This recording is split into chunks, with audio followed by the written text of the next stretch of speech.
En tout cas, merci à tous hein, d'avoir montré de l'intérêt pour notre webinaire sur le chanvre.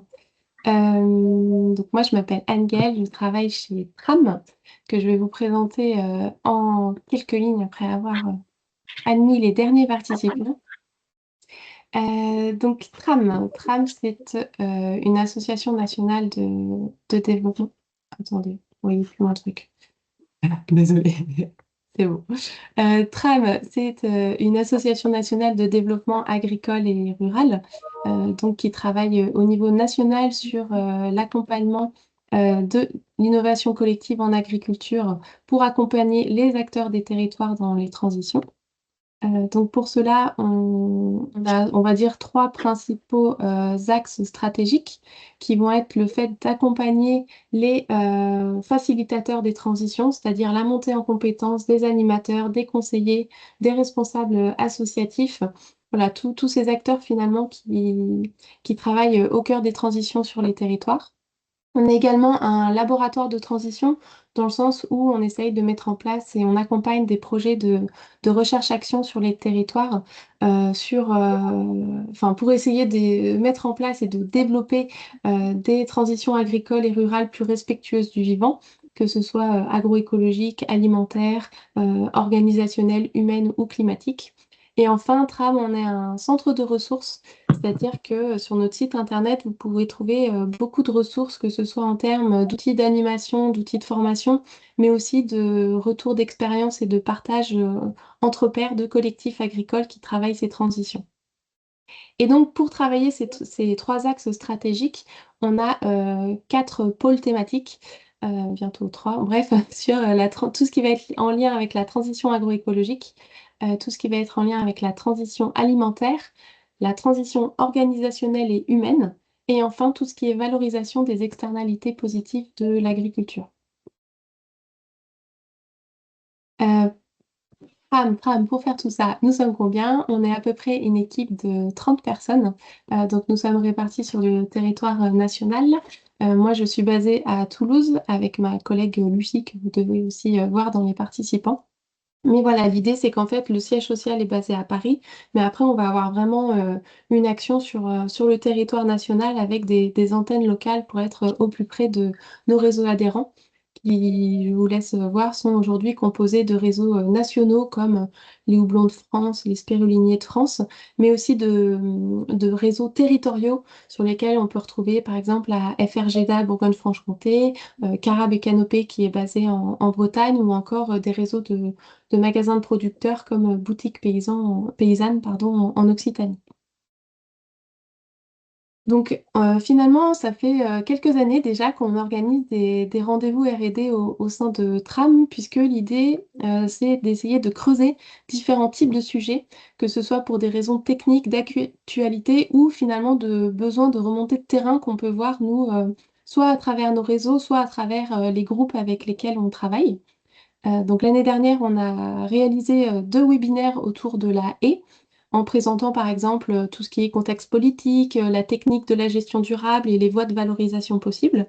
Et puis les années précédentes, on a aussi abordé des sujets comme la comptabilité multicapitaux, donc la prise en compte également de l'écologie et du social dans la comptabilité d'une entreprise, et aussi des sujets comme les paiements pour services environnementaux.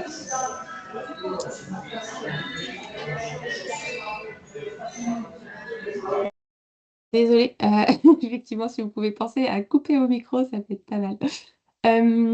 Cette année, en fait, on a fait le choix de nous consacrer notre cycle de rendez-vous R&D à des cultures d'avenir qui trouvent finalement leur place comme levier dans les transitions agroécologiques. Et donc, à travers les trois rendez-vous R&D qu'on a programmés pour cette année, on va s'intéresser aux plantes que sont le miscanthus et le chanvre. Donc pour rappel, je vous mets les dates de nos trois webinaires autour de ces thématiques. Puisque finalement, on s'est rendu compte que face à une augmentation des épisodes de sécheresse hein, et de canicule qu'on a tous vécu de manière plus ou moins forte et durable ces dernières années, à l'évolution des régimes des précipitations, à la multiplication des événements extrêmes, ça devient vraiment essentiel de repenser nos façons de faire.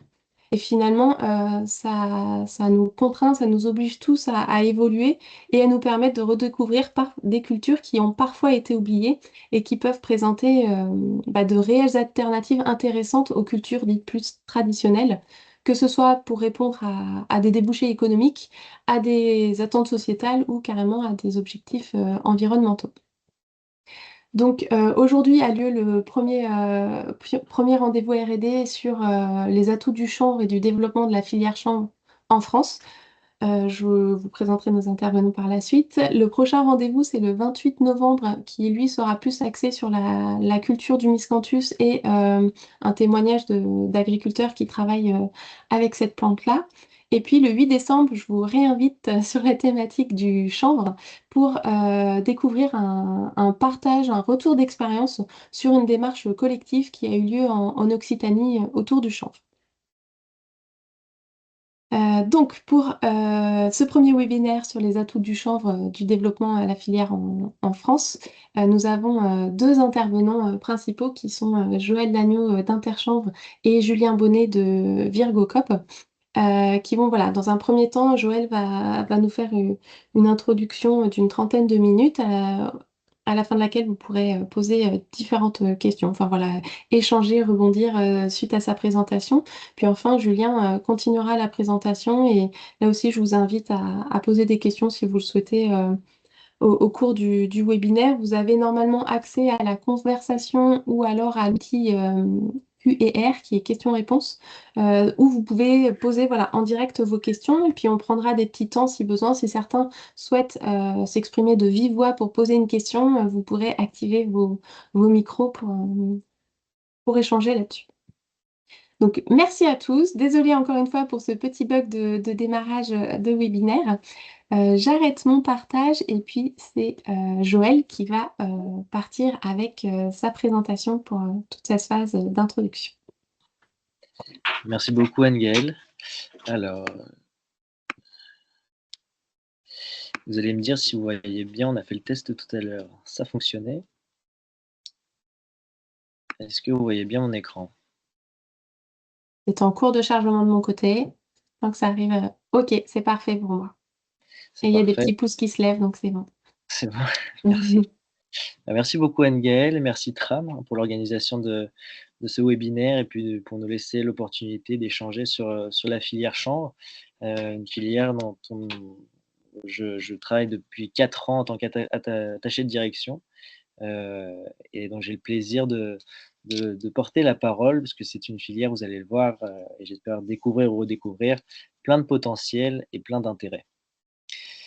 Alors, qui nous sommes, Interchanvre? On est une interprofession agricole comme tout autre type d'interprofession, hein. Vous avez 2 collèges au sein d'Interchanvre, le collège des producteurs via la FNPC, Fédération nationale des producteurs de chanvre, et le collège des transformateurs avec l'UTC, l'Union des transformateurs de chanvre. On est financé directement par les agriculteurs à travers une contribution volontaire étendue et non plus obligatoire. Et on est rattaché directement au ministère de l'Agriculture et des Finances, parce qu'on ne fait pas ce que l'on veut avec les finances qui nous sont données. Donc avec travers un plan filière, une stratégie qui est déclinée tous les 3 ans pour la filière. Nos missions, globalement, sont de fédérer les acteurs, assurer la représentativité auprès de tout type d'instances, hein, techniques, économiques, agricoles comme les vôtres, mais aussi politiques, hein. On a un fort axe d'affaires publiques. On travaille également sur la R&D et bien entendu sur la partie promotion des qualités environnementales, mais aussi techniques du chanvre. Le chanvre n'est pas qu'une plante environnementale. Dans ses matériaux et dans ses débouchés, il y a beaucoup de technicité et de performance dans ces produits. Et in fine, tout ça, c'est pour rapporter de la valeur ajoutée aux producteurs et développer la filière. Notre star, qui est-elle? C'est une plante qu'on connaît depuis un petit bout de temps maintenant, hein, près de 12 000 ans, qui est arrivée en France au Moyen Âge et qui depuis n'a pas quitté notre territoire. Donc on aime bien reciter quelques faits, notamment que la première Bible a été imprimée sur papier de chanvre, toutes les navigations et découvertes ont été faites grâce aux chanvre et aux fibres naturelles globalement, hein, où il y avait énormément de présence, donc jusqu'à 80 tonnes sur les bateaux pour les voiles, les cordages. Et c'est en 1937 qu'il y a eu le Marijuana Tax Act aux États-Unis, qui, suite à du lobbying, du nylon, du coton, mais aussi des forestiers canadiens pour prendre des places de marché. Et du coup, ils ont décrédibilisé le chanvre via l'image que l'on connaît encore malheureusement aujourd'hui de drogue. Et, et la France, elle, n'a pas arrêté de produire du chanvre malgré cette hégémonie américaine et le souhait d'arrêter. Donc ça, c'est pour un petit brin d'histoire. Aujourd'hui, le chanvre, on vous rassure, on aime bien quand même le dire parce qu'il y en a encore qui ont des doutes. Le chanvre industriel est une plante cultivée comme le blé, le maïs, le tournesol, etc. Donc une grande culture qui a 0,3% de THC maximum. C'est réglementé au niveau européen et 30% des surfaces sont contrôlées tous les ans. Notre point de vue, c'est un génétique et c'est la seule fois dont je parlerai de cannabis, parce qu'on essaye de se détacher de cette image-là. Non pas que ce soit faux, hein, le chanvre est du cannabis, mais par souci de communication et de lisibilité de l'information, on préfère s'en détacher. Donc le chanvre, c'est du cannabis sativa subsativa. Vous avez le cannabis indica, globalement, c'est celui que vous avez à Amsterdam, et le ruderalis, c'est la partie sauvage, qui n'est pas présente sur nos latitudes. Sur notre latitude, qui n'est pas présente en France. La culture de chanvre, elle est semée de avril-mai et récoltée août-septembre selon les débouchés que l'on souhaite. C'est une plante qui fait 2,50 m à 3 mètres et il faut imaginer entre 200 et 300 pieds au mètre carré. Donc c'est une forte biomasse qui croît vite et qui résiste bien à la sécheresse. Et cette forte croissance, on le verra, lui permet des atouts agronomiques, notamment d'étouffer les mauvaises herbes et donc d'éviter l'usage de chimie telles que les herbicides. Et ça fait le lien avec tous ces atouts. Je vous l'ai dit, pas d'herbicides, mais pas que des paquets d'herbicides, pas aussi d'insecticides ni de fongicides. Globalement, pas de produits phytosanitaires sur champ. 99% aujourd'hui des surfaces sont également non irriguées et on parle de zéro déchet, c'est-à-dire que toutes les parties de la plante sont valorisées. On le verra par la suite. Je vous l'ai dit, 2,50 m, 3 mètres, 200 à 300 pieds au mètre carré, c'est entre environ 9 à 15 tonnes de CO2 par hectare et par an qui sont captées par la plante et qui, pour une partie, sera stockée dans les matériaux. À ces atouts, il faut ajouter que le chanvre il a un très long système racinaire. C'est globalement l'équivalent de ce qu'il y a hors sol, qu'il y a dans le sol. Et donc, on a un système racinaire qui vient structurer les sols et permettre un gain de rendement sur les cultures suivantes de l'ordre de 8 à 10%. Tout ça, on reviendra là-dessus parce qu'on a travaillé sur un PSE, prestation pour services environnementaux, sur lequel on a utilisé, en fait, on est parti de ça pour calculer des indicateurs, mais on reviendra dessus. Cette infographie un peu lourde, un peu complexe, mais vous aurez la présentation, hein.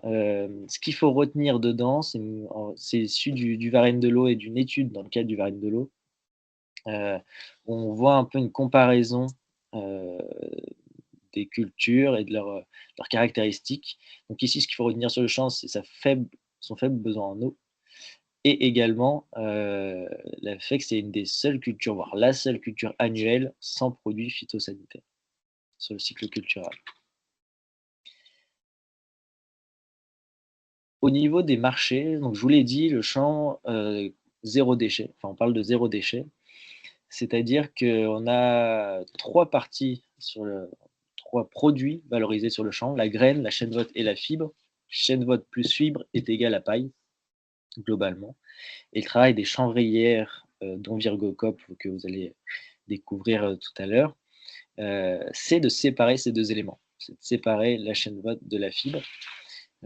Et c'est ce qui fait la spécificité de la filière.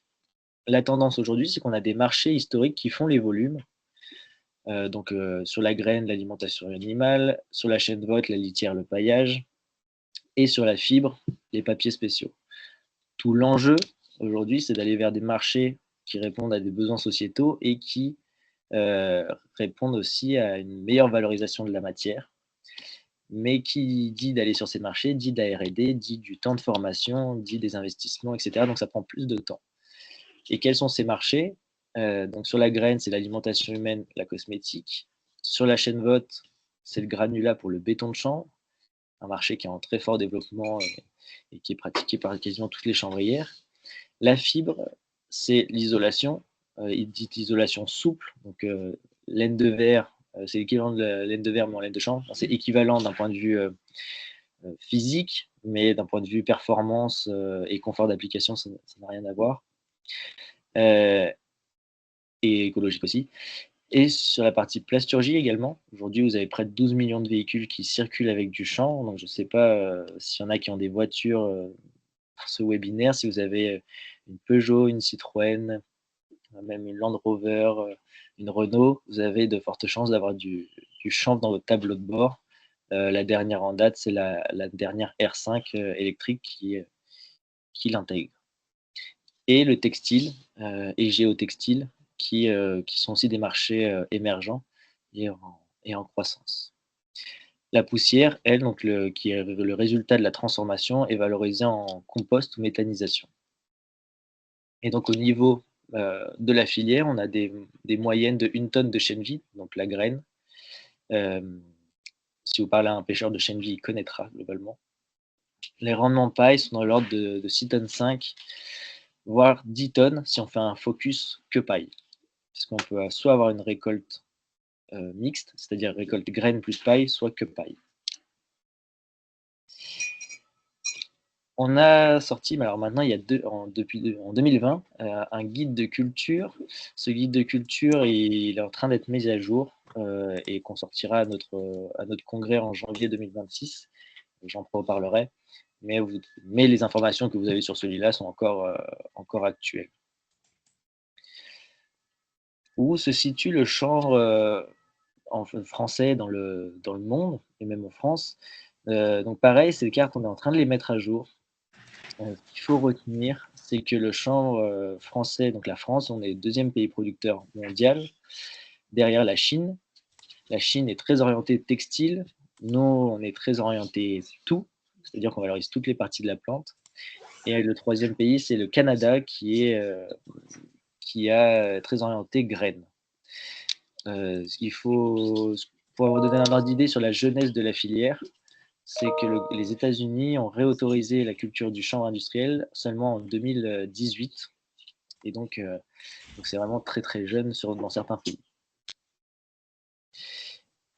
En Europe, on est le premier pays producteur européen avec 23 600 hectares. Pareil, là, excusez-nous, les données sont en train d'être mises à jour sur les cartes. Donc c'est 46% des surfaces européennes qui sont en France. En France, du coup, comment ça se structure? Donc, je vous l'ai dit, 23 600 hectares, 7 chanvrières, donc 7 industriels qui viennent défibrer de la paille. C'est globalement tous les logos que vous avez affichés là, sauf MPIT ADN, qui est un semencier multiplicateur, FRD Codem, qui est un centre technique de recherche. Et voilà, après les autres, c'est des chanvrières. Vous avez 1550 producteurs aujourd'hui en France et des gros investissements qui ont été réalisés pour le développement de cette filière. Parce qu'aujourd'hui, en fait, comment fonctionne une filière chanvre? Il faut un outil industriel pour qu'il puisse y avoir des agriculteurs autour, globalement, pour développer la filière et la culture. Par exemple, là, en Auvergne, aujourd'hui, c'est les agriculteurs qui nous sollicitent pour faire du chanvre. Eh bien, on ne peut pas leur donner satisfaction dans le sens où il n'y a pas de chanvrière, donc d'outils de transformation de la paille sur le territoire. Ça ne veut pas dire que ça n'arrivera pas dans le futur.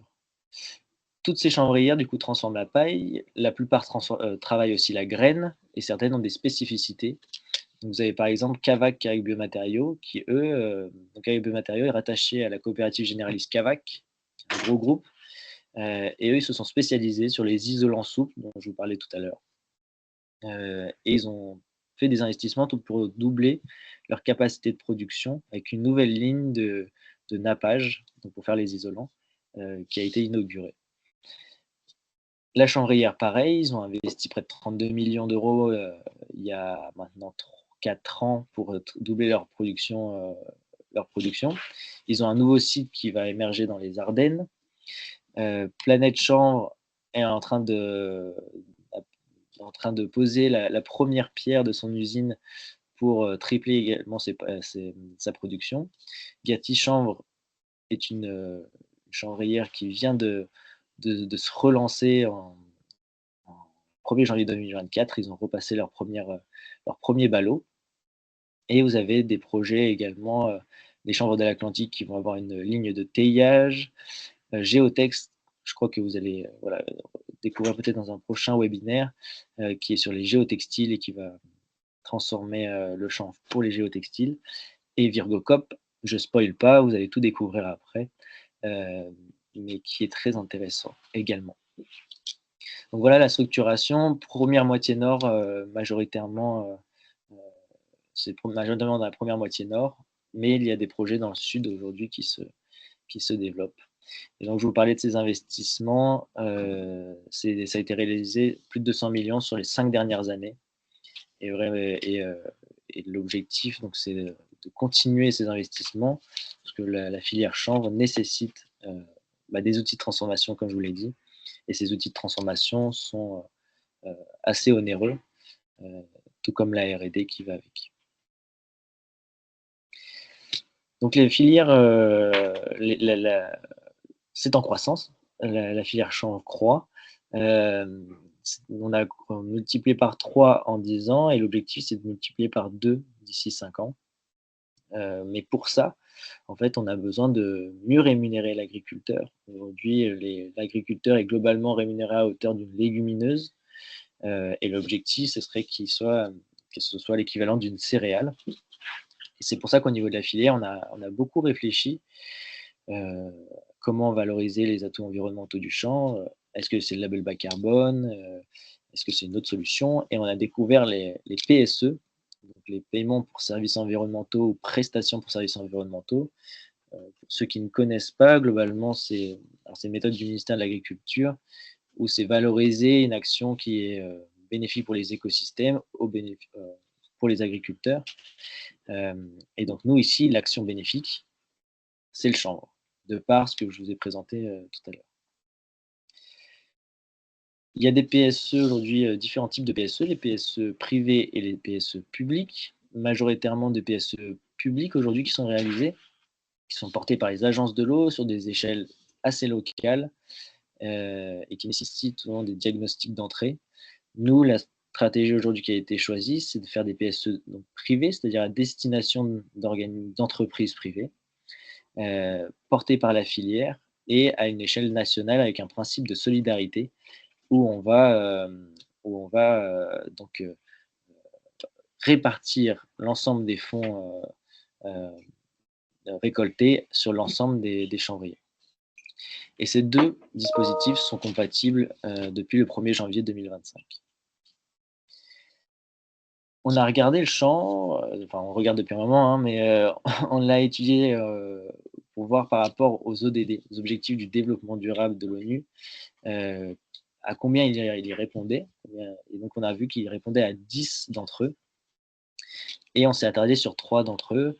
Donc le premier, c'est l'eau. L'eau, il faut la regarder sous 2 aspects, l'aspect qualité et l'aspect quantité. Donc l'aspect quantité, le fait que le champ n'ait pas d'irrigation, eh bien, si ce n'est voilà, l'usage de l'eau de pluie, mais on n'a pas d'irrigation. Et donc on a chiffré des économies par hectare, des économies d'eau. Il y a également la partie donc, sans produits phytosanitaires. Aujourd'hui, il y a des projets que l'on accompagne qui se développent uniquement, enfin la première motivation, c'est de protéger la ressource eau. Ils ont une zone de captage, ils ont un problème sur l'eau, ils veulent la protéger, ils veulent des cultures dites BNI, bas niveau d'intrants, et donc ils veulent, pouvoir y mettre du chanvre, et donc pour ça, ils font des études pour voir si c'est faisable de mettre une chanvrière sur ces zones de captage. Donc nous, on accompagne ces projets-là de façon périodique, c'est-à-dire qu'on intervient dans les groupes de travail pour donner notre expertise, notre vue globale, notre vue macro, et la stratégie globale, pour accompagner ces projets. Mais on voit que la notion de l'eau est un des facteurs qui pousse la filière champ et qui pousse son développement. Donc aujourd'hui, on a un cahier des charges sur lequel deux labels s'appuient, Chènevie français et France Fiber, pour montrer le zéro produit phytosanitaire et garantir le zéro produit phytosanitaire sur, dans les chanvrières et dans les champs. Au niveau de la biodiversité, qui est le deuxième axe, c'est quelque chose de plus complexe à calculer, hein. La biodiversité, c'est multifactoriel. Un hectare de champ une année ne va pas avoir la même biodiversité une autre année. Mais c'est qu'il y a des pratiques qui sont vertueuses pour l'environnement et la biodiversité. Et l'une d'elles, c'est de ne pas mettre de produits type insecticides, herbicides, fongicides. Donc encore une fois, on a des audits qui sont réalisés chaque année dans les chanvrières pour le prouver. Et on a aussi des études de Terra Innovia qui montrent qu'on a des pourcentages de carabes, d'araignées qui sont de l'ordre de 2 fois plus que sur du colza ou du tournesol, pour prendre des comparaisons.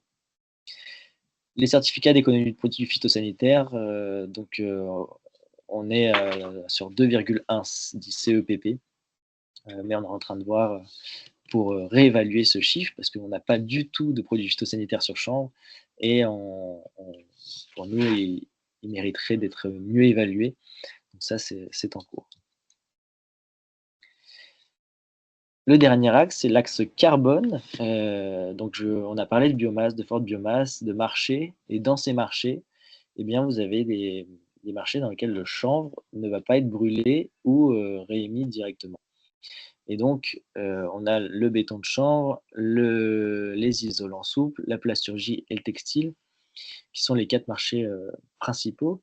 On a travaillé avec l'INRAE et Ocassia, du coup, l'organisme tiers indépendant et certificateur, qui nous a audités, pour calculer, en fonction des volumes qui partent sur les marchés et des ACV sur ces différents marchés, les volumes de carbone évités et stockés de la filière. Donc le but, nous, c'était de ramener tout à l'hectare. C'est de dire, l'entreprise qui souhaite travailler avec nous, elle va contractualiser sur un nombre d'hectares, et en fonction de ce nombre d'hectares, elle va avoir des indicateurs. Et donc là, sur le carbone évité, on a pris par exemple un parpaing de champ versus un parpaing classique. Vous avez un delta d'émissions entre les deux, et en fonction des volumes qui partent sur ce marché-là, on peut déduire les tonnes de carbone qui sont évitées. Pareil sur le carbone stocké. Le carbone stocké, globalement, c'est quoi? C'est vous avez de la matière végétale. Donc la matière végétale, c'est du carbone. Tant que cette matière végétale, elle est stockée, donc pas brûlée ou dissoute, ou en tout cas remise au sol, eh bien, elle est stockée. Et donc pareil, on a pris les volumes qui partent sur ces marchés-là, et on a pu calculer des tonnages de carbone stockés en 2024. Donc au total, c'est 73 000 tonnes qui sont stockées et ou évitées en 2024.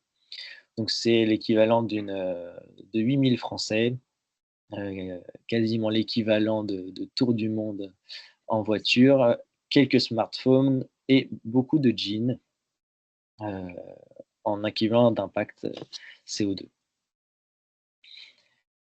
Donc pour synthétiser comment fonctionne ce PSE, c'est que nous, on est parti d'un constat que nos agriculteurs avaient des pratiques vertueuses à travers le champ, qu'il fallait les quantifier.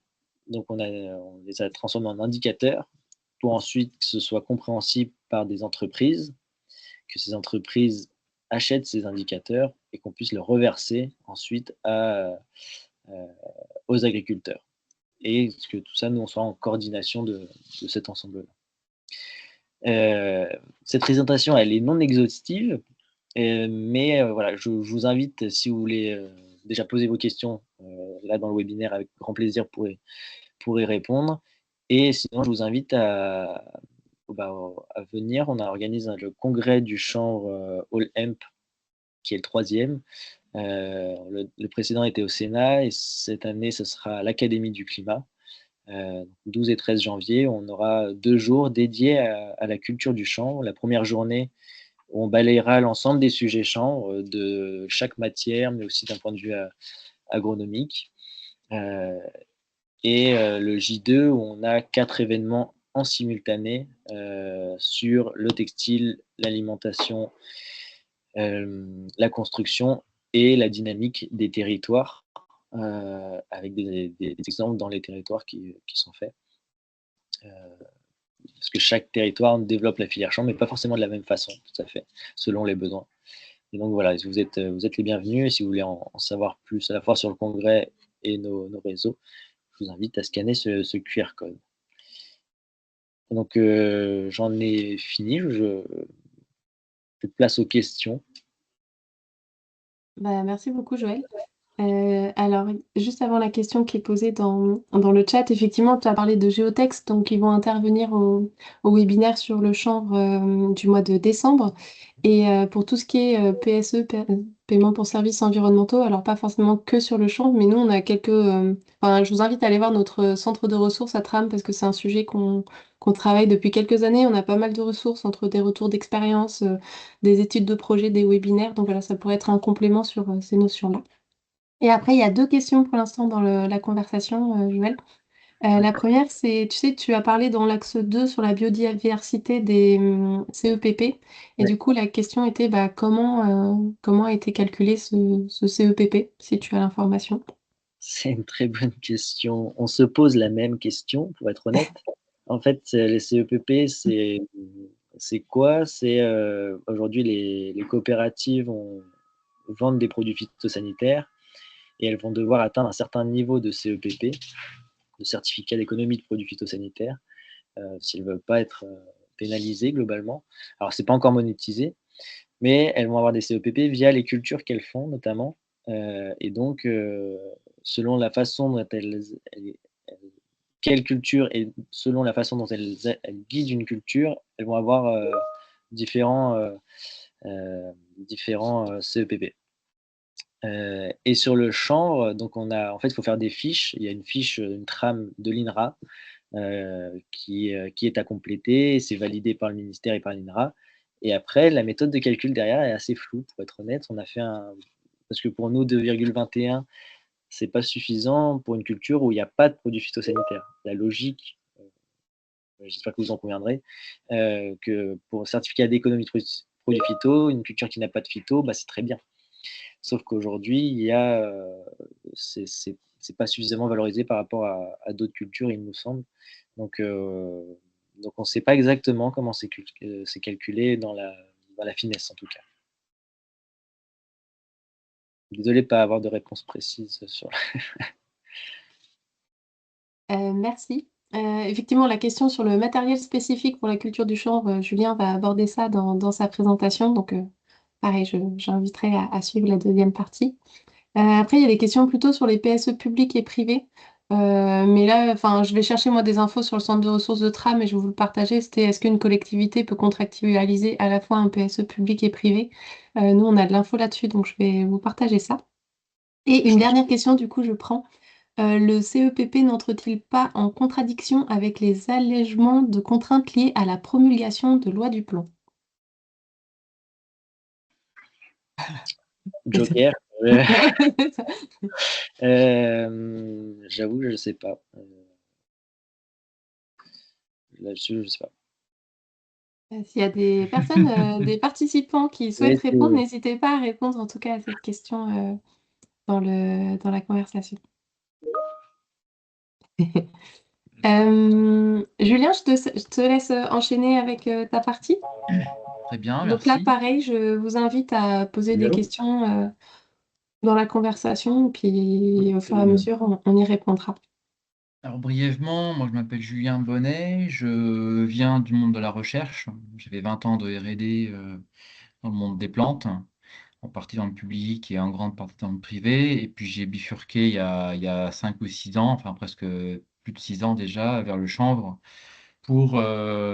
parce que c'est une plante qui, comme l'a expliqué très bien Joël, qui montre tellement d'atouts et qui correspond à mes valeurs. Donc c'est pour ça que j'ai bifurqué. Donc, je vais partager mon écran rapidement. Donc, moi, je vais vous partager une présentation dans laquelle... non, c'est pas ça, pardon. C'est ça. Voilà.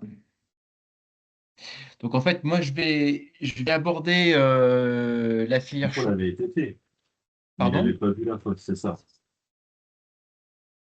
Ah, Si Le vous pouvez, contrôle a ouais, été fait. pensez à couper vos micros. Merci.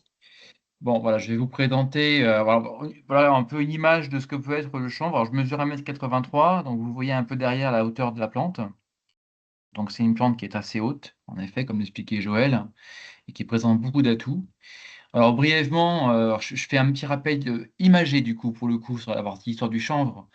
C'est une plante qu'on connaît depuis très longtemps, voilà, en effet, comme donc, la Chine l'utilisait beaucoup pour du papier, enfin, pour faire des tissus, et les tissus ensuite utilisés pour faire du papier. Les Égyptiens le promulguaient aussi, était cultivé dans la vallée du Nil. On peut voir par exemple l'utilisation du chanvre sur les billets de 10 dollars à l'époque. Il était utilisé et encore aujourd'hui, il y a du chanvre dans les billets. Et en effet, en 1937, il y a eu cette omerta gigantesque américaine sur le chanvre pour le promulguer plus, enfin pour promouvoir beaucoup plus le nylon. Voilà, donc le nylon comme matériau textile à base de pétrochimie et aussi le papier, donc à partir des grandes forêts canadiennes. Donc il y a eu beaucoup de propagande négative contre le chanvre, voilà, comme on peut voir ces magnifiques images qui montrent le chanvre comme étant le diable. Voilà. On l'utilisait, on le défibrait déjà à l'époque, comme on le fait un peu aujourd'hui mécaniquement. Donc là, c'était mécaniquement aussi, mais un peu plus artisanal. Donc on voit ces espèces d'outils en bois qui permettent de séparer la fibre de la chènevotte. La géographie française et la toponymie du chanvre, enfin, est très très présente. On voit qu'à l'époque, donc c'est une vieille carte qui présente un peu le chanvre, où est-ce qu'il était cultivé, ainsi que les différentes plantes fibreuses. Donc on voit en Occitanie un petit peu, on voit beaucoup dans le nord et dans le centre, donc le chanvre était partout. Et ce qu'il faut voir aussi, c'est qu'il y avait évidemment donc, toutes ces plantes fibreuses qui étaient mélangées. On cultivait pas, on mettait pas du chanvre seulement dans les fils et dans les tissus, on le mélangeait parce qu'à l'époque, on avait sous la main dans la ferme de l'ortie, du mûrier, du lin, du genêt, et donc on extrayait les fibres, on les valorisait pour différentes fins comme de la corde, du sac, des habits. Donc c'était très utilisé pour différentes façons et on mélangeait les propriétés des différentes fibres, comme par exemple la laine aussi, avec le chanvre. Et évidemment, bah, il y a encore des écussons, voilà, des armoiries qui présentent, par exemple, à Chenevière-sur-Marne. Voilà, on porte bien un chenevière qui provient de chanvrière et donc de chanvre. Il y a encore sur ces armoiries la présence du chanvre dessiné. Donc on le voit pour Échanay, Chenevière, et même au niveau européen, donc on voit Canamarès, Hempstead, Canapina, tout ça, ce sont des mots qui sont dérivés du chanvre et du mot chanvre. Et en France, bah voilà, on a Chenevière, les Canabols, les Canabales, qui sont en fait des parcelles qui étaient encore identifiées, qui étaient identifiées comme étant des parcelles où le chanvre poussait très bien. Brièvement sur sa physiologie, alors bon, comme l'a dit Joël, donc c'est Cannabis sativa linné. Donc, c'est le genre cannabis. C'est une plante qui pousse de avril à septembre, donc c'est une culture de printemps, qui est une fibre libérienne. On voit donc sur l'image en bas à gauche où on voit la fibre qui a été extraite, séparée de la partie centrale de la tige, qui est la chaîne haute. C'est une plante qui est à la base dioïque, ce qui veut dire qu'elle a des pieds sur lesquels il y a des fleurs mâles, comme on voit sur l'image de gauche, par l'image centrale. Donc ce sont uniquement des fleurs mâles sur ce pied-là, versus des pieds avec des fleurs femelles. C'est ce qu'on appelle les plantes dioïques. Alors il y a eu une sélection qui est assez récente pour la mise en place de variétés monoïques, sur lesquelles il y a les pieds qui portent les fleurs mâles et les fleurs femelles, pour des questions de rendement, pour des questions de facilité, parce que les pieds mâles sont des pieds qui sont plus étroits, plus fins, mûrs plus tôt. Donc, pour faciliter la partie agricole, ils ont mis sur le même pied les fleurs mâles et les fleurs femelles. Le taux de THC a été évoqué précédemment, donc il est réglementé à 0,3%. Et on a des variétés des populations, et pas des hybrides, ni des lignées. Ce sont des variétés populations dans lesquelles il y a, dans un même champ, pour une même variété, il y a des plantes qui ont des similitudes génétiques. On va dire que, si je schématise, que ce sont des cousines, ce qui fait qu'on a du coup une grande diversité de génétique au sein d'un même champ, et ce qui la rend beaucoup plus résiliente et robuste face à des maladies ou face à des aléas climatiques ou pédologiques. C'est une plante qui grandit, donc comme je l'ai dit, de avril jusqu'à environ 6 mois, enfin un peu moins, peut-être 5 mois, entre un semis aux alentours d'avril et la récolte, si on va jusqu'à la production et la moisson des graines, jusqu'en septembre. Donc ça commence par une phase de semis, une levée qui est assez lente, donc la plante s'implante dans le sol, elle fait sa racine, elle fait ses premières feuilles, et puis une fois qu'elle s'est installée et que le couvert est assez bon, là on a une croissance rapide qui va jusqu'à peu près au mois de juillet-août, et après il y a une stabilisation, une redescente de la vitesse de croissance pour arriver vers la floraison et ensuite la production de graines. J'ai indiqué sur le graphique du bas l'évolution des longueurs de jour selon les latitudes. Donc on a en orange la ville d'Angers. Alors c'est le fief un petit peu de la sélection et de la création variétale de chez MPIT. Ce n'est pas le cas pour toutes les variétés européennes, on verra après. Et puis j'ai mis en gris Toulouse, en jaune Almeria, et en dessous j'ai mis Rabat. En fait, donc plus on descend dans les latitudes, plus on se rapproche des tropiques, plus les longueurs de jour changent. Et ce qui est important, et ce qu'on voit, c'est qu'il y a un pic qui se produit au 21 juin, qui est l'équinoxe, donc qui est le solstice d'été.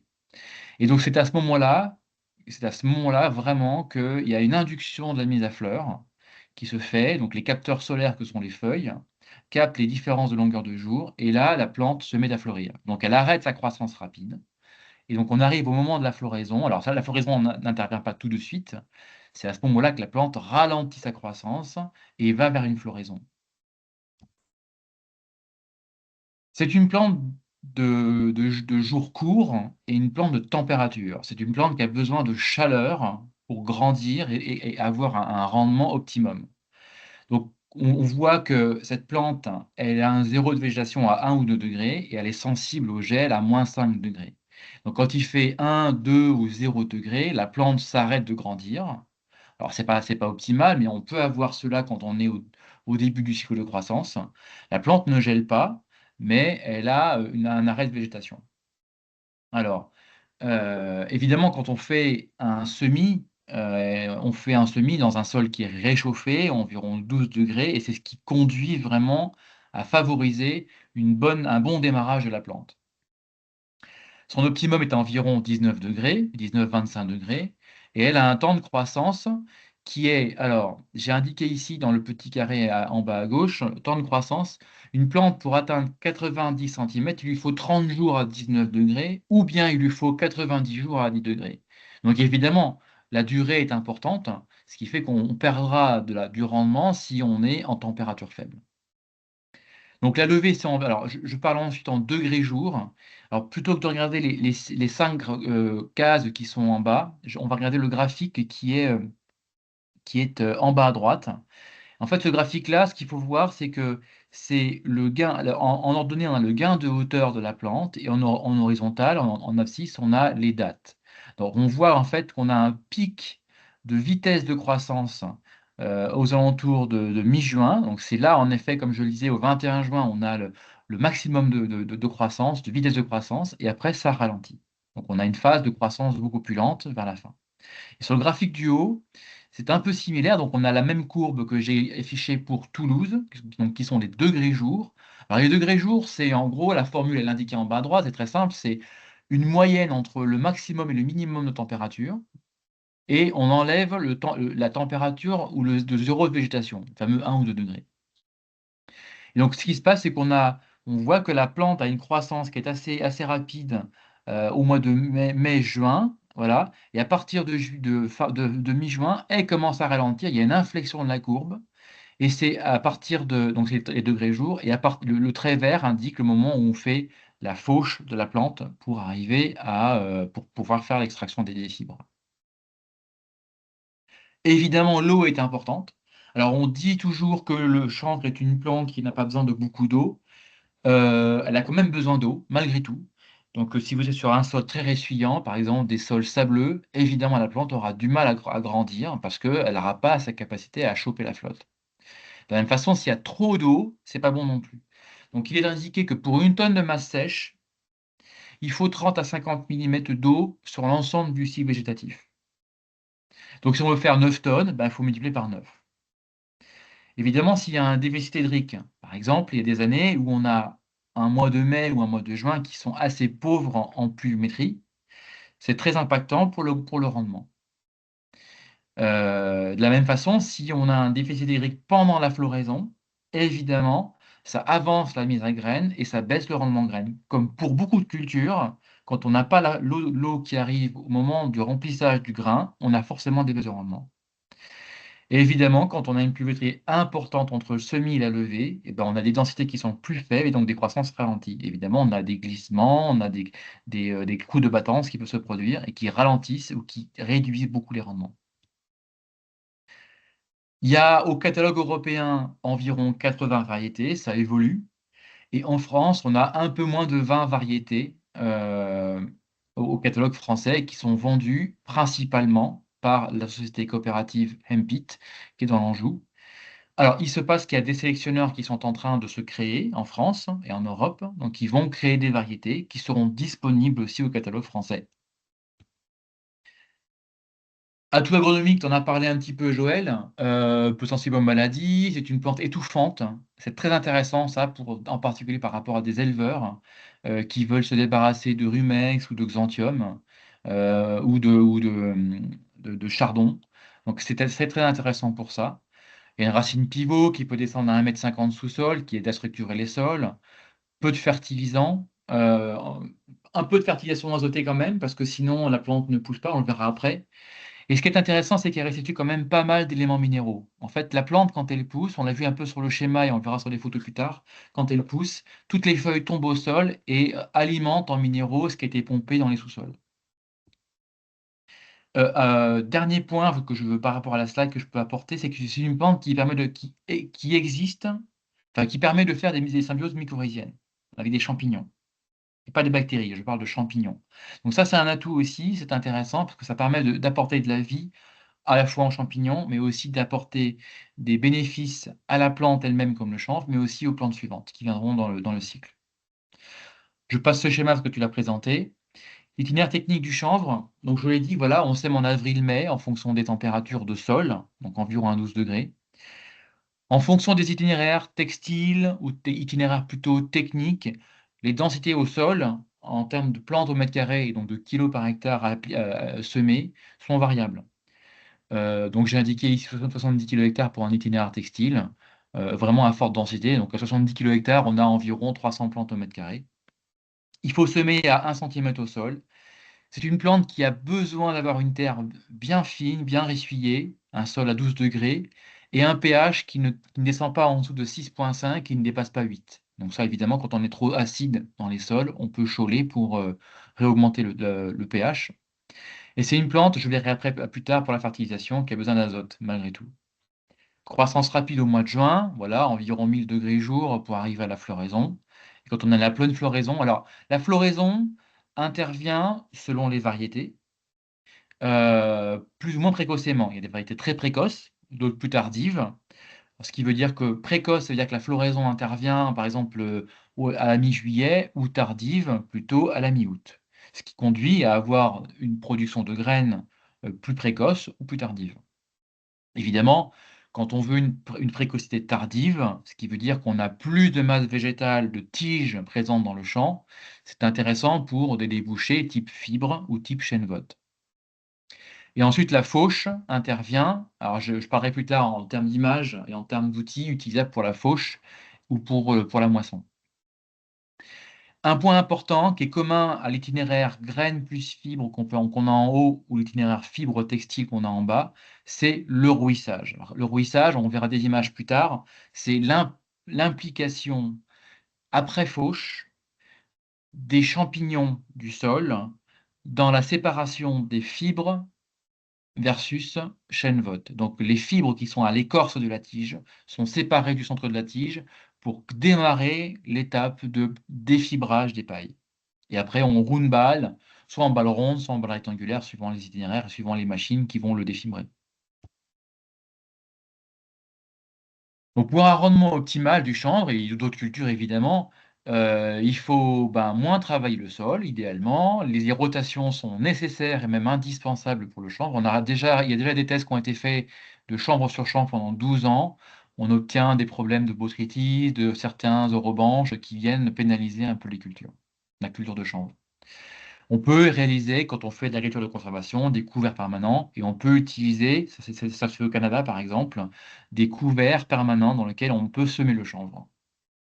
Donc tout est joué, comme je l'ai indiqué ici à gauche, tout est joué avant le semis, en préparant le sol avec la fumure adaptée. Alors, préparer le sol, là, on rentre un peu dans le technique. Je vais aller assez rapidement parce que le temps file. On peut labourer, on peut ne pas le labourer, cela dépend des sols, cela dépend des fermes, ça dépend des conditions dans lesquelles nous nous trouvons, climatiques, ça dépend des outils disponibles aussi par la suite.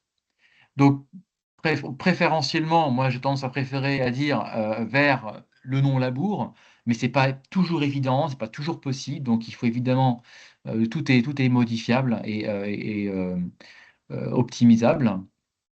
Ce qui est important, c'est qu'il faut préparer le sol toujours, de façon à avoir un semis idéal, une bonne terre de semis, pour que le chanvre puisse bien pousser. C'est une plante qui est feignante, qui a beaucoup de potentiel de développement, mais qui a beaucoup de difficultés à germer correctement. Donc si vous préparez bien votre sol, vous avez une terre fine avec pas trop de grumeaux, attention au creux de battance malgré tout, au creux de battance quand on a des sols qui sont trop limoneux, on arrive à avoir une germination en 2 à 3 jours. Les faux semis sont possibles. Alors évidemment, attention au tassement de sol et aux assèchements. Faut garder en tête qu'il faut quand même une humidité du sol intéressante et bonne pour la germination.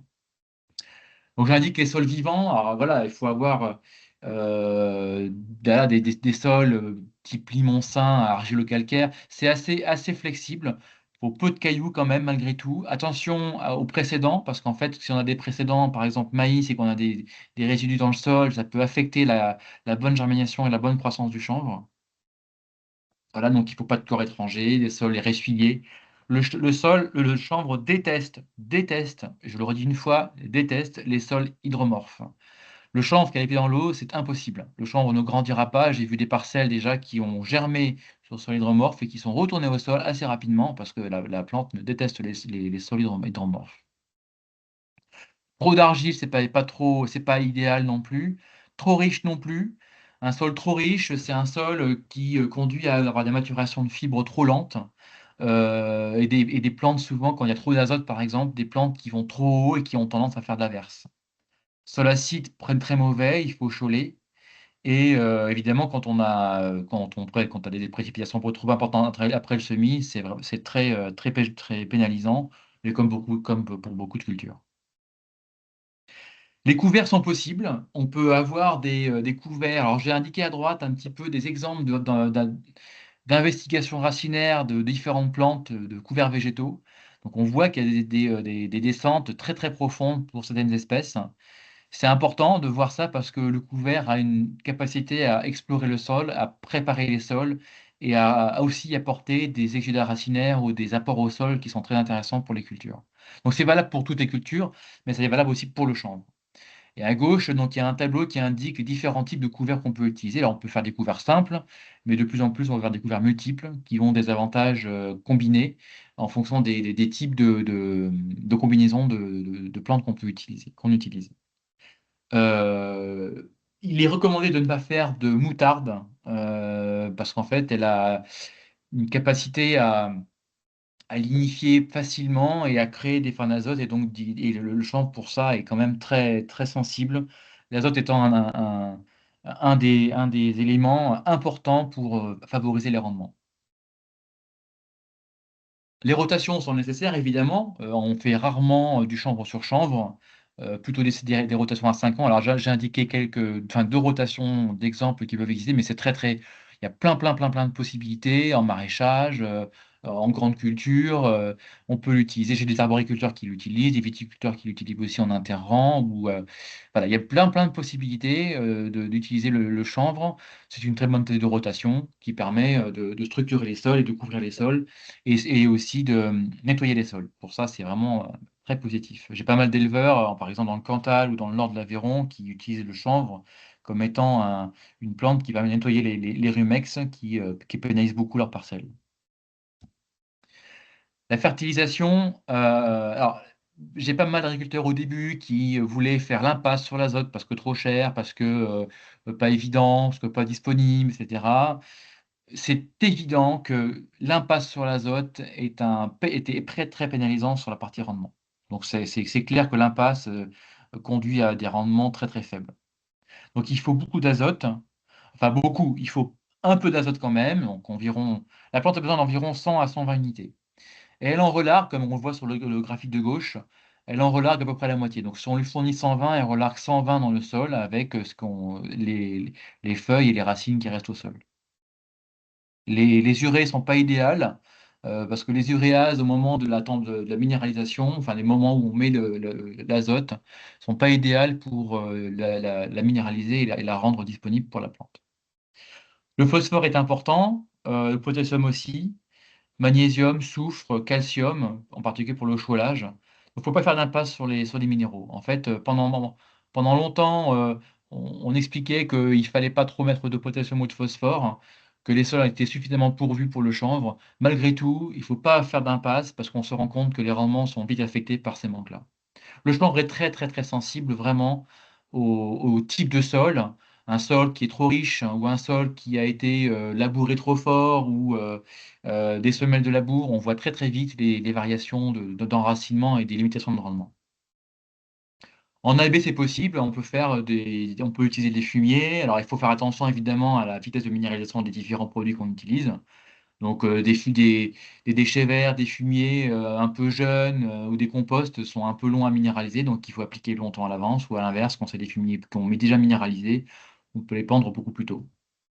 J'ai des exemples de fertilisation voilà, qui ont été utilisés, des purins d'ortie, des fientes de poules, des fumiers de brebis de la ferme, de volaille, du azopril, du pamprufe. Il y a différentes solutions vraiment pour pouvoir alimenter en fertilisation. Alors, j'ai fait un petit point sur de l'économie agricole, sur un peu les chiffres qu'on peut avoir. J'ai un graphique qui explique un peu mieux.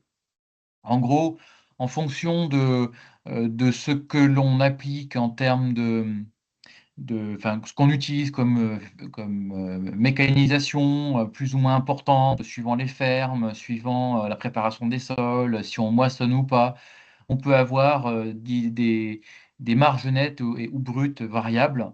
Ce qu'il faut quand même voir, c'est que c'est intéressant en général par rapport à d'autres cultures. Alors, je ne vais pas m'étendre parce que c'est pas le moment. En gros, voilà, si on produit 4 tonnes 5 de paille de masse sèche à 100 € par hectare, on peut faire 540 € de marge brute.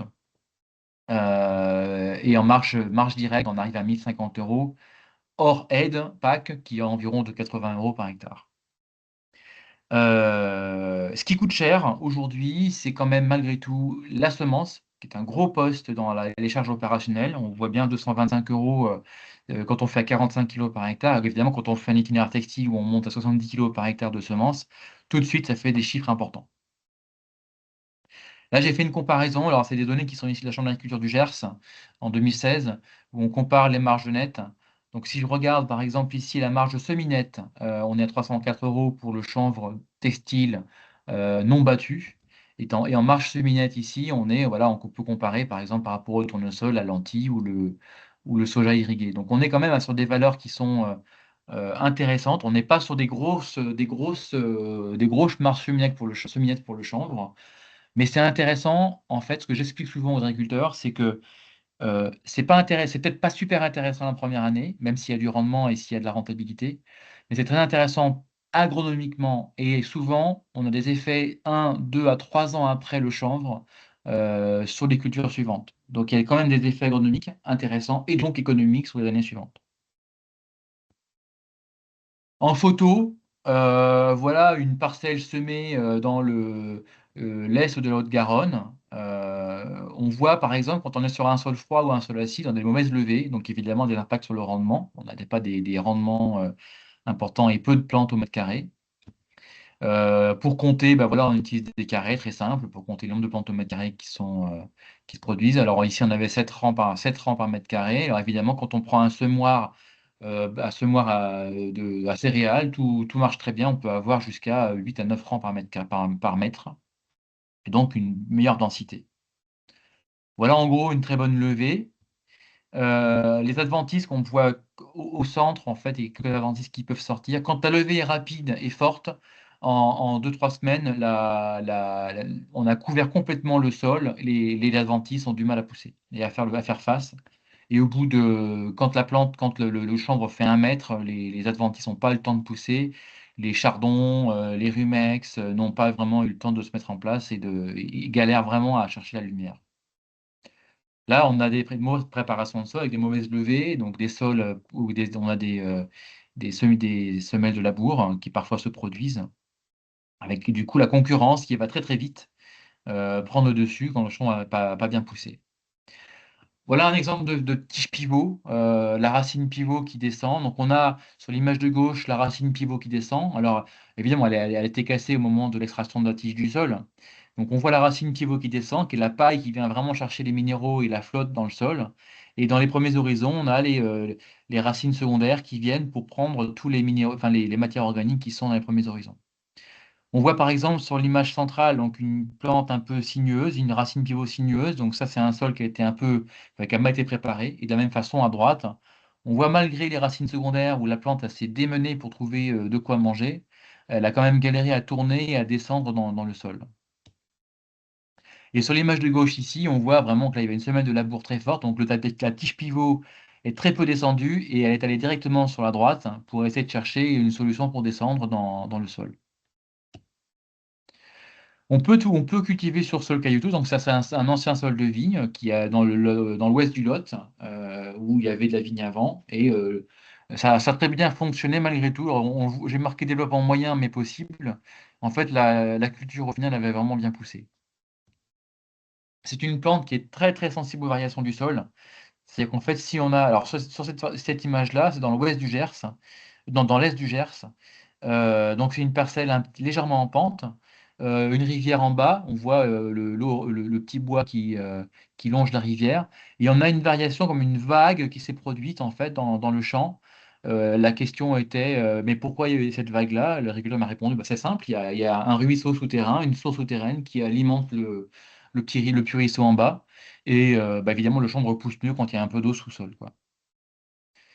Des carences dans le sol, évidemment, on le voit très vite. Le chanvre marque très vite, avec feuilles jaunes ou jaunâtres, blanc, vert clair, en fait. On le voit un peu plus proche ici, et des chutes de feuilles très rapides. Là, on voit un carré de chardon au centre, donc le chanvre s'est implanté un peu lentement, et le chardon a vite pris le pas sur le chanvre. Donc là, j'indiquais tout à l'heure justement l'existence de fleurs mâles, ce que c'est que la plante monoïque. Alors dans les variétés actuelles, on n'a quasiment que des monoïques. Il y a quelques dioïques qui sont vendus dans le commerce, hein, chez Hempit par exemple. Mais on a quand même un continuum dans une parcelle de chanvre où on a quand même des variétés, des plantes mâles et des plantes que femelles. Parce que en fait, c'est une variété population et que ça n'a pas été complètement fixé dans les populations de graines qu'on a semées. Euh, bon, il y a des variabilités, donc on a des plantes qui ont beaucoup de fleurs mâles et puis quelques femelles, ou des plantes qui ont beaucoup de fleurs femelles et quelques fleurs mâles. Voilà. Il y a tout un continuum de physiologie et de plantes qu'on peut observer dans le champ. Donc, c'est pas fixé complètement. Alors, on voit dans cette image-là donc un petit groupe de personnes qui sont dans la filière chanvre Occitanie, et on voit les plantes qui peuvent monter voilà, à plus de 2,50 m, 3 mètres, en fonction de la croissance et du sol qui ont été préparés. Les diamètres de tiges, voilà, on a des tiges qui se rapprochent malgré tout de l'ordre du pouce. Ça, c'est la fauche. Alors, on peut voir la faucheuse, c'est une faucheuse à section, on la voit ici. C'est une faucheuse avec des sections doubles. Donc, il y a deux laniers superposés qui fonctionnent comme des ciseaux et qui viennent couper, trancher les tiges de chanvre. C'est souvent des lames qui sont crénelées, qui sont auto-affûtantes et alors, j'ai une petite vidéo, mais je ne vais pas la montrer parce qu'on n'a pas le temps. Mais c'est vraiment un type de section classique et qui sont utilisées, par exemple, pour des luzernes ou pour des fourrages. Une fois que c'est fauché, le chanvre reste au sol, une dizaine de jours avant de blanchir. Et une fois qu'il est blanchi, on laisse au sol encore pour pouvoir faire le rouissage. Donc là, on a un sol enfin un chanvre qui a été fauché et endainé avant de rouir. Et le rouissage, on le voit de près ici. Donc on voit, c'est des petits champignons qui viennent se développer sur la surface de la tige et qui viennent grignoter les pectines qui sont les liants entre les fibres et entre les fibres avec la chaîne botte au centre de la tige. Donc ce sont vraiment les champignons. Donc on se doute bien qu'un sol bien vivant, riche en champignons, a un meilleur rouissage qu'un sol qui est mort. On voit encore le rouissage ici et on voit un rouissage optimal où en fait on le sait quand on prend les tiges et qu'on les casse. Donc on voit ici la fibre qui commence à se décoller très facile, un peu plus facilement du centre de la tige qu'est la chaîne botte. Je passe les rouissages. On a encore un rouissage en cours et en fait, quand les graines tombent au sol, parce qu'elles ne sont pas, il y a une déhiscence qui est assez facile, les graines regerment très facilement. Donc, on a un engrais vert gratuit en quelque sorte après la fauche et le rouissage. Il te reste une quinzaine de minutes, Julien. J'avance, oui. Alors, ça, c'est quand on moissonne. Quand on moissonne, on a dans le lot, on a des graines. Comme on a je vais revenir rapidement voilà, sur ça.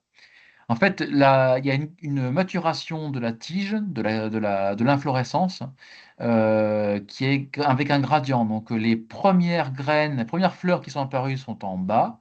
Donc, elles ont produit les graines au plus tôt. Et quand le haut de la tige est mûr dans ces graines, les bas de la tige a déjà perdu les graines. Les graines sont déjà tombées au sol, ce qui fait qu'on a du coup un ressemis et une regermination. Donc, on a dans le lot des graines qui sont mûres, des graines pas mûres, des insectes, des feuilles. C'est pour ça qu'il faut évidemment trier, sécher, absolument sécher dans les 4 heures après la moisson, pour avoir un taux pour avoir des huiles non rancies. L'huile de chanvre rancit très très vite, donc c'est important de sécher dans les 4 heures après la moisson. C'est aussi un site d'hébergement de gros gibier dans les parcelles.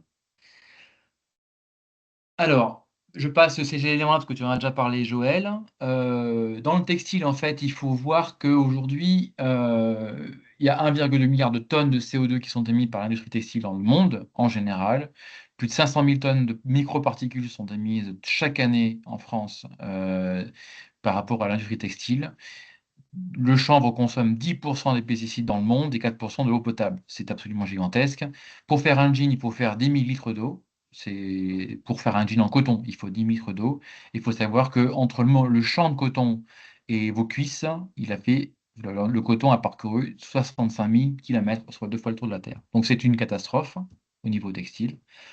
La France, c'est quand même un bon un bon terroir pour faire du chanvre textile, et en particulier pour la région Occitanie, où on se développe pas mal. D'autres chanvrières, évidemment, font du chanvre textile en France.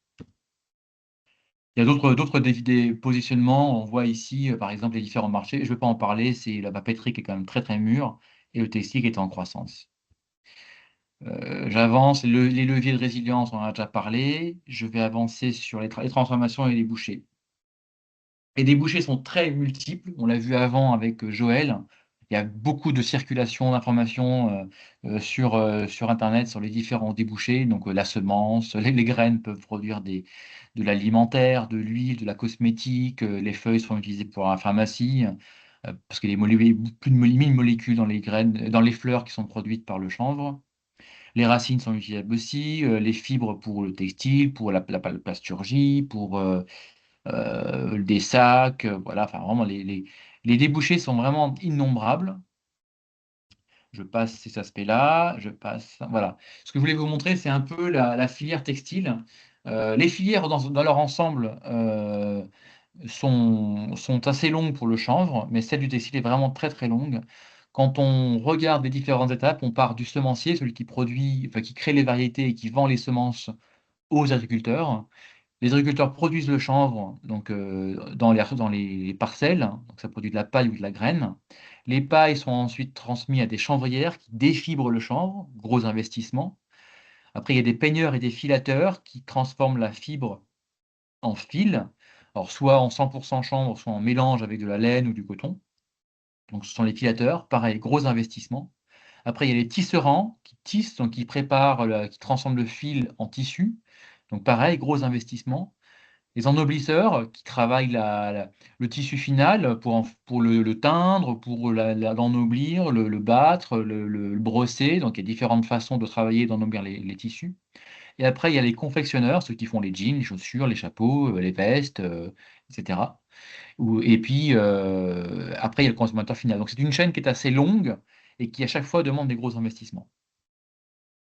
Ici, j'ai indiqué en dessous les valeurs des matières qui sont utilisées à chaque étape. Donc, on voit par exemple le prix de la semence, c'est 4,50 € le kilo à peu près. Pour faire un hectare, on arrive à 360 € ou entre 200 et 350 € la tonne de paille produite. Et avec un hectare, on peut faire 5 tonnes de paille. Avec ces 5 tonnes de paille, on peut faire 1 tonne de fil vendu à 1800 € la tonne. On peut faire que 500 kilos de fil vendu à 15 000 € la tonne.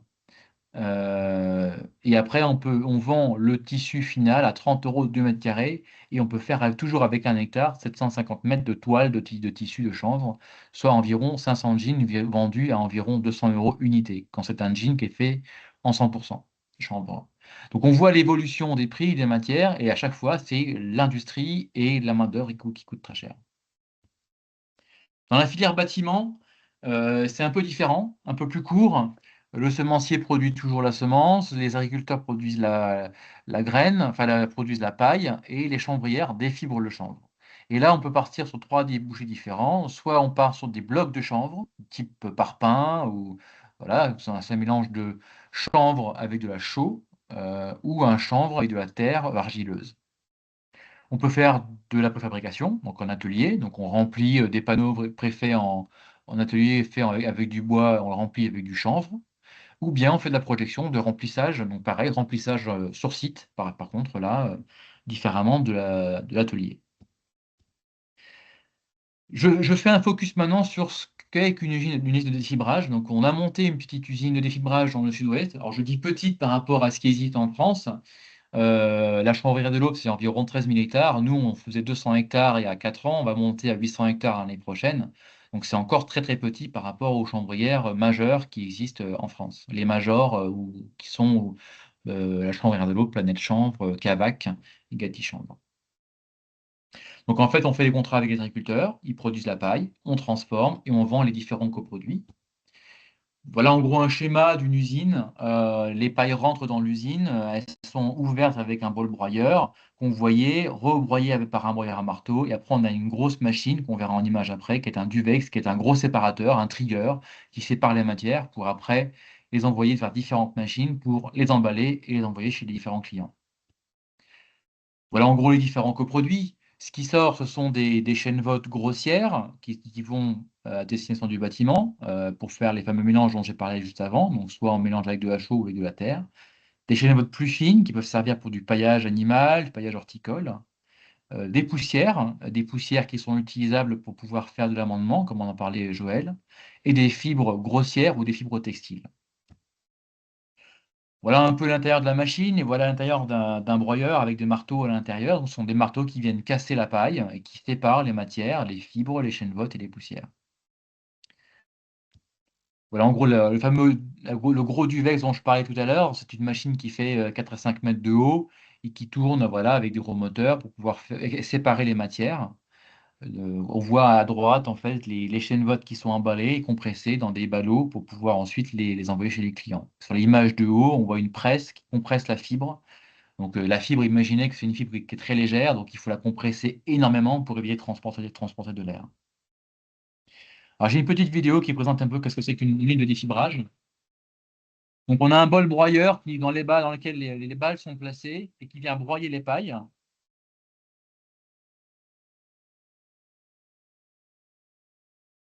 On voit en bas les pailles qui sont broyées et qui sortent déjà ouvertes, donc les pailles, les poussières ainsi que les fibres.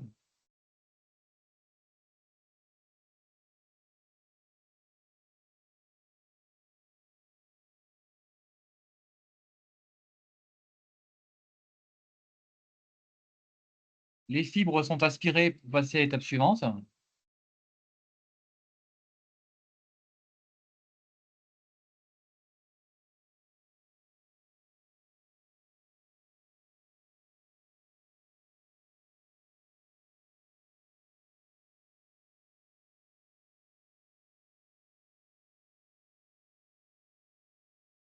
Et le fameux duvex, qui est le séparateur de différentes matières, où on va voir les chaînes votes fines qui tombent au début, après les chaînes votes grossières, et au fond, on verra les fibres qui tombent.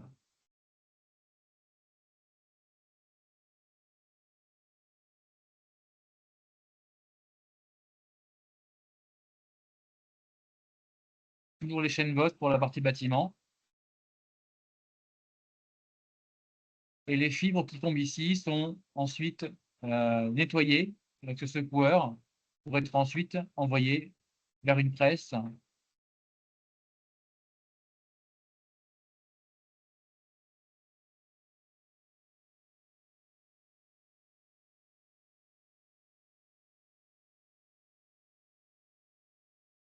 c'est la presse à fibres qui permet de compresser les fibres. Alors, il faut savoir qu'une chanvrière, comme l'a dit Yoël au tout début, c'est des gros investissements. Nous, on a investi de l'ordre de 3 millions d'euros. C'est une ligne d'occasion, une ligne de seconde main. Une ligne neuve chez un constructeur de machines, c'est de l'ordre de 20 à 30 millions et même beaucoup plus quand on veut aller beaucoup plus haut. Uniquement pour le défibrage. Les étapes suivantes, comme la cotonisation, la filature, c'est des mêmes niveaux d'investissement qui sont très importants. Voilà, après, il y a pas mal d'éléments qui sont disponibles sur Internet ou en termes de livres ou en termes de vidéos. Il y a pas mal d'informations disponibles dans le livre Le Chambre industriel ou les différents types de bouquins produits disponibles sur Internet. Donc, voilà, moi, je peux transmettre après d'informations si besoin sur LinkedIn, sur YouTube ou sur les différents livres disponibles. Diagrocop est une coopérative d'intérêt collectif, donc on fait partie du mouvement de l'économie sociale et solidaire. C'est une SOSIC, donc une société coopérative d'intérêt collectif, où il y a des valeurs propres à l'économie sociale et solidaire comme la solidarité, l'équité, le partage, le respect, la prééminence de l'être humain, la démocratie. Et la mission de Virocop, c'est vraiment de changer le monde textile, faire un textile plus écologique, plus responsable, plus local, plus citoyen, de façon à être plus résilient dans l'avenir. Voilà, je passe la main après s'il y a des questions par rapport à l'auditoire. Bah, merci beaucoup, Julien, pour cette présentation complète. Il n'y a pas encore de questions dans la conversation, mais si vous voulez, ces dernières petites minutes, je vais autoriser l'activation des micros, si vous le souhaitez, pour poser directement vos questions à Julien ou les partager dans la conversation. En tout cas, merci, c'était hyper complet. J'espère que ça vous a tous apporté plein d'informations, en tout cas, ces échanges. Et merci. Donc, je vous laisse quelques minutes si vous voulez prendre la main. N'hésitez pas. Peut-être lever la main parce qu'on ne sait jamais s'il y a 3 personnes en même temps. J'ai fait quelques Posez raccourcis parce qu'en fait, bon, on ne peut pas non plus tout dire en 1 heure et demie. Moi, j'organise des formations dans les chambres d'agriculture, dans les agences bio, ou auprès de groupes d'agriculteurs qui sont intéressés pour cultiver le chanvre. Ça fait 6 ans que j'accompagne les agriculteurs dans ce milieu-là. Ça marche bien. C'est pas une culture qui est simple, c'est pas une culture compliquée. Comme toute culture, il faut apprendre à s'en servir et à la dompter en quelque sorte. Donc c'est pour ça qu'en général, il faut se faire la main sur la culture et en particulier par rapport aux outils. Donc il y a des faucheuses particulières à avoir où il y a des gros outils un peu plus volumineux qu'on peut obtenir aussi auprès de Cuma. La presse est un outil particulier aussi. C'est important de pas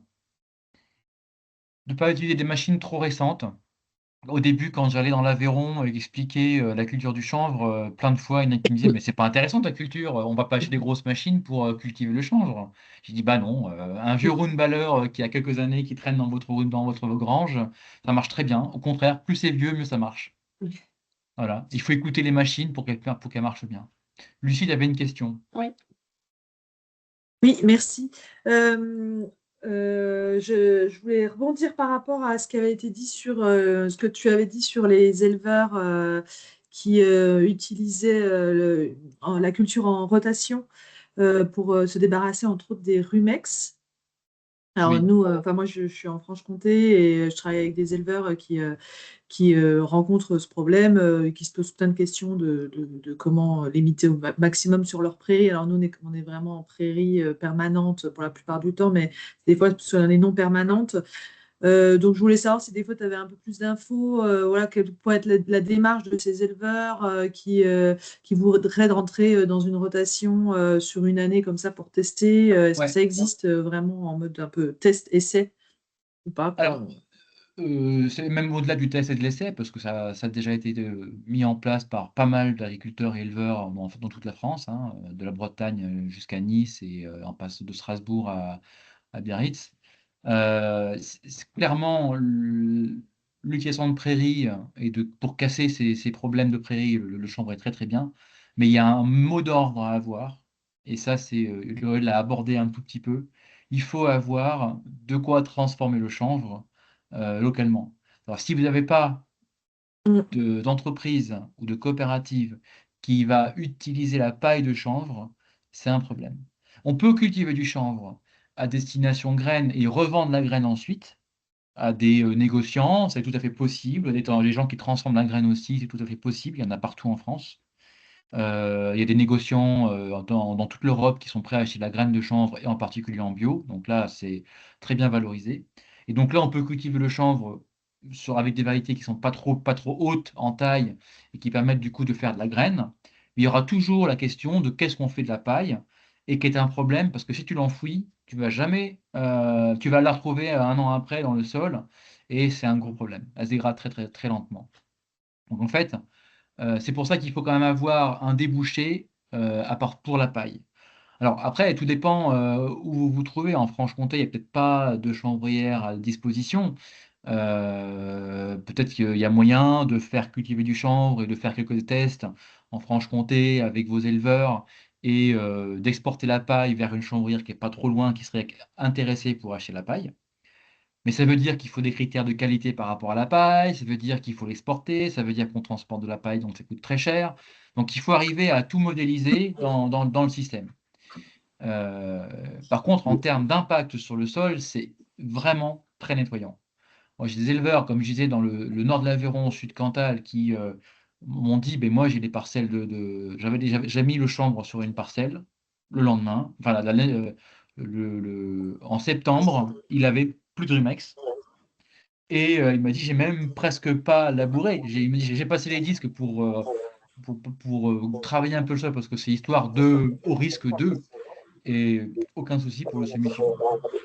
Ok. Vous avez une rire en Franche-Comté, Eurochanvre Eurochange qui est rattaché à Interval, la Oui, coopérative j'ai vu. d'artistes. Oui, oui, j'ai vu. D'ailleurs, elle était indiquée dans la carte. Si vous avez besoin d'une mise en relation, il n'y a pas de souci. Ok, très bien. Merci. Après, alors, il y a aussi un truc, c'est que, bon, pour le coup, je me suis quand même pas mal frotté à ça, c'est monter une chambrière. Aujourd'hui, quand tu regardes dans le panel des chambrières qui ont été indiquées par Joël, toutes les chambrières, quasiment toutes, ne sont pas récentes. Elles ont quelques années de vol déjà.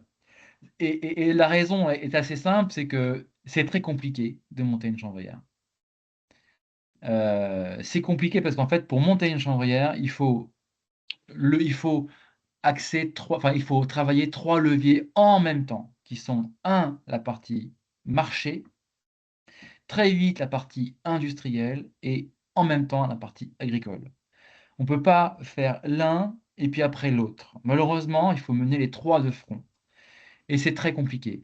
Et une seconde complexité à tout ça, c'est le fait qu'on touche à différents marchés. Quand on fait une boulangerie, qu'on vend des croissants et des petits pains, on vend un produit similaire qui est de la boulangerie et c'est pas très compliqué. Ou pareil pour des pizzas. Quand on fait une chambrière, on vend de la fibre textile, de la fibre technique, donc c'est pas les mêmes débouchés, c'est pas les mêmes clients, c'est pas les mêmes langages. On vend de la chaîne vôtre pour le bâtiment, de la chaîne vôtre pour le paillage. Le bâtiment, bah, tu parles des architectes, tu parles des artisans, tu parles des bailleurs, tu parles à des bureaux d'études, des bureaux de contrôle. Dans le textile, tu parles des filateurs, tu parles à des tisserands, tu parles des ennoblisseurs. Dans le monde du paillage ou de l'agriculture, tu parles à des agriculteurs, tu parles à des coopératives. Enfin, c'est des langages qui sont tous différents. Et c'est ce qui fait la complexité dans le marché qui sont à l'issue d'une chambrière. Donc, c'est pas simple, hein. C'est pas simple à monter et c'est très cher à monter. Nous, vous l'avez vu, les images de la chambrière, c'est petit, on a une toute petite chambrière. Enfin, l'atelier, il doit faire demi-mètre carré. La chambrière de l'Aube, c'est peut-être 2 hectares, quoi. Enfin, c'est monstrueux, quoi. Donc, c'est des investissements importants et du coup, ben, des savoir-faire particuliers aussi à avoir, agricoles, industriels et marché. Mais ça se fait. Et bien après, il y a un enjeu aussi de mutualisation, de capitaliser sur les outils existants. Et aujourd'hui, c'est un peu le retour que que faisait la Normandie. Par exemple, Honfleur, ils avaient mis la volonté de créer une chambrière. Bah non, autant peut-être faire un pool d'agriculteurs qui vont cultiver et mutualiser et aller transformer dans une chambrière qui était déjà présente sur le territoire et pas très, très loin. En fait, il y a des choses comme ça qui sont à analyser en fonction de chaque département et chaque, projet. Mais effectivement, il y a une complexité quand même, hein. Le champ n'est pas une plante magique, comme on peut souvent l'entendre. Elle demande du savoir-faire mais c'est l'inconvénient de ses atouts aussi. C'est aussi pour ça qu'on l'aime autant, hein, c'est qu'on peut toucher à tous ces marchés-là. Merci. Merci Lucie pour ta question. Là, il y a une Alors, réaction sur les chambrières qui n'acceptent pas de nouveaux adhérents. alors C'est qui? Si vous pouvez indiquer peut-être au moins la ça, localisation de votre exemple. ça dépend. Ça dépend, ça dépend des chambrières, ça dépend de leur évolution. Bah voilà, donc ça dépend des chambrières en fait qui sont sur les territoires. Clairement, alors il faut savoir aussi que quand on a une chambrière en place, euh, on a déjà, avant de monter la partie industrielle et machines, on a constitué un pool d'agriculteurs pour produire le chanvre. Et évidemment, c'est des contrats souvent pluriannuels, donc on a des contrats de long terme qui sont à respecter, et parce que ça sécurise aussi les agriculteurs, ça sécurise les chambrières, de façon à avoir de disponible la matière première. Donc c'est pas évident non plus à faire rentrer un grand nombre d'agriculteurs autour d'une chambrière. Si c'est 2 à 3, j'imagine que c'est plus facilement négociable. Puis ça dépend de la qualité de ce qui du format de la balle. Est-ce que c'est les bons formats? Est-ce que c'est la bonne qualité? Il peut y avoir plusieurs facteurs. Dans les Vosges, ça veut dire que c'est peut-être Interval Eurochanvre? Sans je C'est plus au sud, ça. Peut-être En fait, la relativement- qualité est importante, alors, parce que quand on dit ouais, cultive du chanvre, c'est vraiment, il y a un itinéraire particulier à respecter. Un itinéraire, des outils à utiliser. Quelqu'un qui veut faire du chanvre pour faire de la graine, c'est pas le même itinéraire que pour le chanvre textile. A priori, dans les données techniques et scientifiques, on ne peut pas faire les deux. Ce qui veut dire qu'en fait, et puis ça dépend aussi des, des fermes disponibles sur le territoire. Si c'est des fermes avec beaucoup d'élevage, c'est pas les mêmes types de cultures et la même variabilité qu'il peut y avoir quand on est en Beauce. Je m'explique. Moi, je suis à Caylus. Enfin, l'usine est à Caylus, dans le Tarn-et-Garonne. C'est au sud du Lot, à l'ouest de l'Aveyron, au nord du Tarn et à l'est du Tarn-et-Garonne. Donc au Tarn-et-Garonne, à 50 bornes à l'ouest, enfin même pas 20 bornes à l'ouest de l'usine, c'est des arboriculteurs. Au nord-ouest, des vignerons. Au nord, des vignes et des cultures, grandes cultures. Au sud, dans le Tarn, vignes et grandes cultures. Et à l'est, c'est l'Aveyron, c'est élevage. Donc en fait, il y a avec des vallons et des variations d'altitude. Donc forcément, on n'a aucune parcelle qui est identique. Donc le challenge, c'est d'arriver à avoir des matières premières qui sont les plus standards possibles pour qu'on puisse en aval avoir des fibres et donc des fils qui sont plus standardisés. Donc c'est une complexité, c'est aussi de faire rentrer des agriculteurs qui ont différentes vocations. Mais je le redis, c'est pas impossible. Élodie, vous vouliez peut-être compléter votre commentaire, votre question, ou j'ai entendu que vous vouliez commencer à parler.